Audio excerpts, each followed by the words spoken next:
This is part 2 of Karen Horney's perspective, Barriers to Being.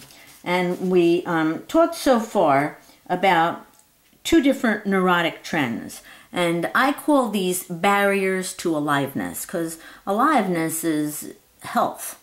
And so what are the barriers to health? What are the zombie trends or the trends that we see in the dead among us? Well, we've already discussed self-effacing trends, and we talked about expansive trends. Here comes the 3rd trend, and Karen Horney calls it resignation. The 3rd neurotic trend, moving away from people, characterizes the resigned type. As children, people with this trend might have had demanding parents who ignored their individuality. Despairing of ever being understood, people with resigned trends keep themselves apart, Karen Horney explains. They can tolerate distant relationships or brief friendships, but won't let themselves become emotionally involved. If married, they won't share their deepest feelings with their spouses and must have time alone. If not married, they may indulge in a series of fleeting sexual relationships or abstain from sex entirely. They try to keep their needs to a minimum to assure that no one or anything will ever be indispensable to them. People with resigned trends like to learn about things themselves rather than take the word of others.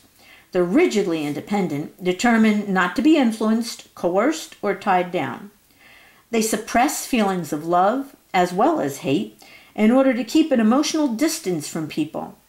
The more their feelings are suppressed, the more the intellect takes its place. They believe reason can solve anything. The resigned type, Dr. Horney explains, observe themselves, others, and life with an objective interest, standing on the outside, looking at life. In moving away from people, they hope to achieve a certain integrity and serenity. As long as they remain emotionally distant from others, they feel secure. It's only when others come too close that their anxiety is aroused.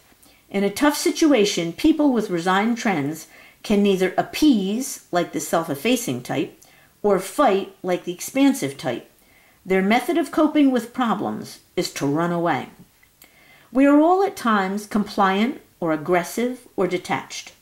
What makes these neurotic trends is their being extreme or rigid, Dr. Horney concludes. It's not a matter of merely wanting to be loved or standing up for yourself or to be emotionally involved. It's having to be compliant or aggressive or detached to avoid some danger. It's losing the spontaneity of acting from your real feelings and compulsively acting the only way you know how to act to allay anxiety. And Dr. Horney tells us that you can have the anxiety that underlies these trends and not be aware of it. More barriers to being. Along with the neurotic trends, there are several other barriers to being. The first, the idealized self. In the process of pursuing neurotic trends, you lose touch with your real self. You replace your real thoughts, real feelings, and impulses with an image of who you think you are, who you think you should be or could be. Through this idealized image, you feel superior, important, and unconflicted. This phony self that you become pretends to be good, to love, to be interested, to know, to be honest, to be fair. Without the self-confidence that can only come from being your real self, the neurotic person needs to feel superior to others, to feel powerful and important. So he uses his imagination to give him that feeling. He sees compliance as proof of his superior goodness. His aggressiveness is proof of his strength. His detachment is proof of his self-sufficiency.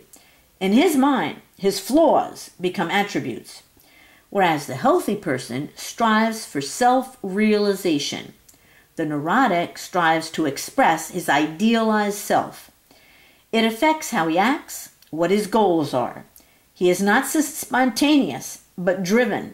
He doesn't recognize limits.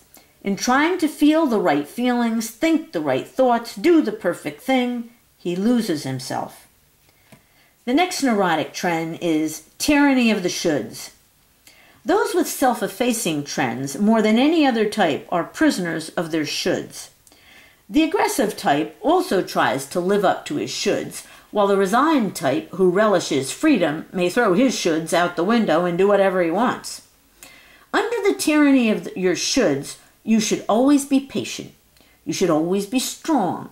You should always be self-sufficient, etc. You begin to feel what you should feel instead of what you do feel, to want what you should want instead of what you really want, to think what you should think instead of what you really think, to do what you should do instead of what you want to do. Your behavior is no longer spontaneous, but driven by inner compulsion. Now you don't have to feel lost or inferior or divided. Now you play God and mold yourself into what you should be. You don't realize that no human being could attain the goals you set for yourself. Your rigid shoulds disregard the feelings of your real self. Through your shoulds, you try to achieve the perfection of your idealized image, always feeling at some level that you're a fraud. Neurotic pride, the next neurotic trend. If you have a mental image of the idealized self you should be, the thing you feel ashamed of is your real self. The things that you're proud of are the things in your imagination that give you prestige. To feel good about yourself, to keep that idealized image up, you need the right car or the right house in the right neighborhood or the mate with the right qualities. You spend an inordinate amount of time and energy to acquire possessions for their prestige value. You have to join the right club, always be seen in public with an escort, hide the fact that your brother is mentally handicapped. You're not proud of your real self, with human difficulties and limitations. It would hurt your pride to let others know how much effort you put into things. Your neurotic pride enters the picture when you measure up to your shoulds and your idealized image. Karen Horney believes that this neurotic behavior shows an enormous reversal of values. The things that you're ashamed of may belong to your real self. The things that you're proud of may be the things that give you prestige. Whenever you feel ashamed or humiliated, ask yourself, what has hurt your pride? Are you ashamed of what you really think, feel, or are? The next neurotic trend, self-hate and self-contempt. When self-idealization exists, you start to measure your real self by how well it conforms to the image in your mind of how you should be. When your real self falls short of your idealized image, self-hate and self-contempt result. You might be successful at keeping out of awareness those parts of yourself you hate, but your real self has a way of popping up, embarrassing, disturbing that image of yourself you keep striving to create. The feelings of inferiority are always there because at one level you know you're not measuring up to your idealized standards. You may feel guilty or tormented. Since self-hate is unconscious, it's only the feeling of guilt or torment or inferiority that you may be aware of. When you find yourself making a lot of demands on yourself, ask yourself if you're not trying to mold yourself into something you're not. Self-contempt is expressed in self-belittling or self-ridiculing and not placing enough value on your work, your time, your opinions, your beliefs. Self-contempt can make the criticism or rejection of others intolerable. If you feel self-contempt, you're apt to allow others to abuse you or exploit you. With no self-esteem, you become totally dependent on the evaluation of others.